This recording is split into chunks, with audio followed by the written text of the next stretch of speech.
Welcome. We're standing across the street from the Nezu Museum, which is one of my favorite museums in all of Tokyo. I would come in any season because it has a garden in the back that is beautiful all year long. And I wanted to start from across the street so that you could get a sense for the roof line. You can see that there are two eaves, and it kind of gives a much more house-like feel, which is what the architect Kendo Kuma was going for. This museum is actually the private collection of a man named Nezu Kaichiro, and he was an industrialist in Japan in the Meiji era, and he practiced tea ceremony and became a collector of Japanese and East Asian antiquities. And when he passed away, his son formed the museum on their old family's land. So this is actually where Kaichiro used to live, and the museum was founded in 1940. And in 2006, they began the process of renovating and modernizing the space, and they worked with Japanese architect Kendo Kuma.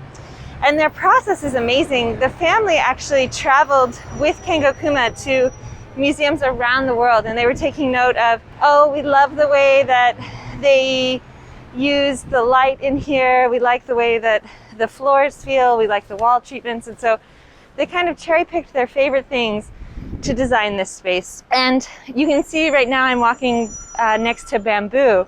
And so the entrance to the museum is actually this 50-meter corridor where you're surrounded by bamboo on either side. And it's meant to help you transition from the hustle and bustle of the Harajuku Omotesando neighborhood into the more meditative tea ceremony-like space of the Nezu Museum.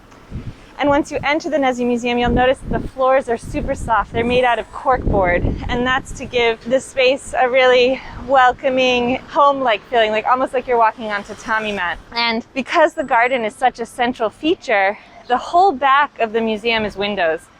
And so from the moment you step inside, you can see out to the green, and it's super inviting. And that garden just reminds me of all the tenets of Japanese gardens, where it's naturally meandering without a hint of human intervention. So it's meant to feel very wild, very free-flowing, and you can just wander your way through it. And one of my favorite things to do, and I would recommend you do when you come to the museum, first visit the exhibition on the first floor, head out to the garden, take a stroll, and then pop into the cafe, which is a glass cube with a white washi paper ceiling, which just makes the most gorgeous diffused light, and have a coffee and a sweet treat, and then come back in to finish your session. And something that's really special that's going on at the museum right now are the irises are in bloom, and they bloom every year around Mother's Day, and it just creates the most gorgeous pop of color. So